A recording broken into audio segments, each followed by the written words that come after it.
and we will ensure that Gaza never poses a threat to Israel again. Mau ngelawan tapi bingung gimana caranya? Gampang, boikot aja. Hal tersebutlah yang terjadi beberapa waktu belakangan ini. Kita sering melihat aksi boikot Israel yang terjadi secara masif di seluruh dunia. Postingan di sosial media, aksi turun ke jalan, atau bahkan pernyataan sikap dengan tidak membeli produk-produk tertentu merupakan bentuk protes terhadap Israel yang banyak dilakukan. Seruan boikot juga adalah bukti keberpihakan kepada rakyat Palestina yang terjajah. Tetapi apakah kampanye boikot produk Israel berpengaruh terhadap negara Israel atau justru berdampak lebih besar terhadap perekonomian Palestina? Saya Khairul Bakhri Basharuddin dari Center of Islamic Studies and Arabic.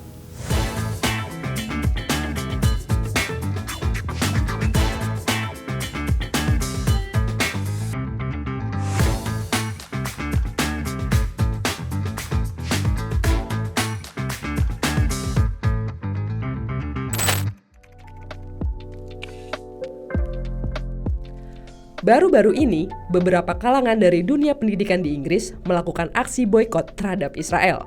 Ratusan profesor dari 72 universitas menyatakan aksi dukungan Palestina dengan melakukan boikot terhadap undangan dari sekolah atau kampus di Israel. Demikian pula terjadi di Italia. Sebanyak 1.700 akademisi dan peneliti Italia membawa masalah ini menjadi isu nasional melalui surat terbuka kepada Kementerian Luar Negeri Italia. Dari kalangan pegiat seni, sebanyak 120 artis yang akan tampil di Brighton Music Festival memilih mundur dari perhelatan. Mereka menuduh Barclays Bank, yang merupakan sponsor dari acara tersebut, terlibat dalam aksi yang mereka sebut genosida terhadap warga Palestina. The Palestine Solidarity mengklaim bahwa bank tersebut ikut berpartisipasi dalam pendanaan pembelian senjata kepada Israel sebesar 6,1 miliar euro. Nggak hanya di situ, gerakan ini juga menargetkan artis yang tidak bersuara terhadap Palestina. I also want to say thank you to those artists at the Great Escape Festival in Brighton who have refused to perform because it's sponsored by Barclays. So don't give up on those artists, support them as they're supporting you. BDS bukanlah gerakan yang terlembaga atau terstruktur, akan tetapi menjadi agenda promosi dan kampanye yang terus digelorakan oleh gerakan solidaritas internasional dan organisasi-organisasi HAM di negara-negara tertentu. Gerakan tersebut semakin menggelora, khususnya di kalangan anak muda Amerika Serikat yang semakin gencar menyuarakan dukungan kepada Palestina dengan memboikot produk Israel. Pada survei yang dilakukan lembaga Pew Research Center pada Februari 2024, menunjukkan anak-anak muda Amerika cenderung lebih bersimpati kepada masyarakat Palestina daripada generasi tuanya. Sebanyak 33% anak muda Amerika berumur 18 hingga 29 tahun cenderung lebih membela rakyat Palestina, sedangkan hanya 14% yang menyatakan mendukung Israel. Pada generasi tua berumur 50 hingga 64 tahun, dukungan kepada Israel mencapai 39%, bahkan mencapai 47% pada responden berumur 65 tahun ke atas. What's happening on America's college campuses is horrific. Anti-Semitic mobs have taken over leading universities.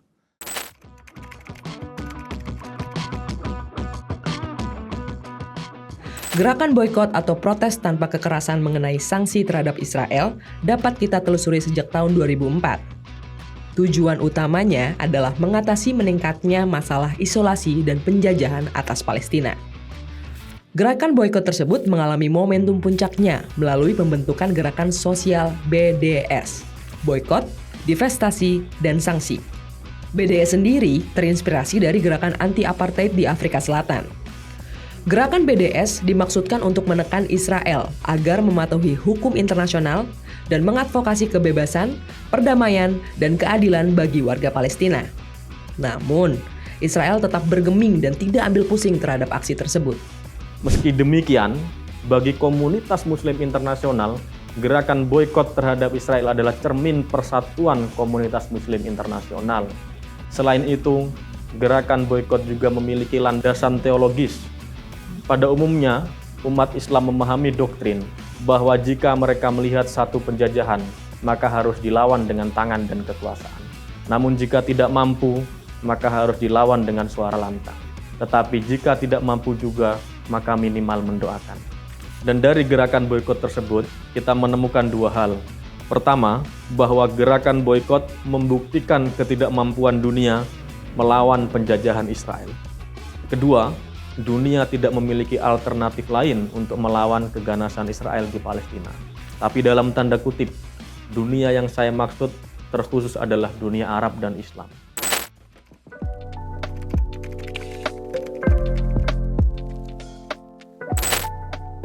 Laporan dari lembaga think tank Global Rand Corporation memperkirakan gerakan boikot dan sanksi perdagangan terhadap Israel mengakibatkan pengurangan produk domestik bruto Israel sebesar 15 miliar US dollar selama 10 tahun.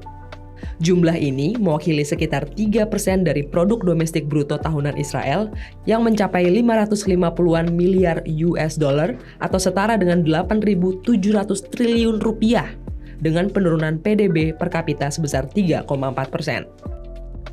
Meski demikian, nasib sialnya justru tetap menimpa rakyat Palestina. Dengan menurunnya perekonomian Israel, rakyat Palestina justru mengalami kerugian yang lebih besar. Gimana enggak? Perekonomian di Palestina memang ditopang oleh ekonomi dan perdagangan yang dilakukan oleh Israel. Mata uang yang digunakan pun mata uang shekel Israel. Dengan menurunnya PDB Israel, Palestina juga mengalami penurunan PDB per kapita jauh lebih besar, sebesar 12%, atau menurun 3,5 kali lebih besar dibanding Israel. Jadi, menurut kalian gimana? Jawab di kolom komentar ya.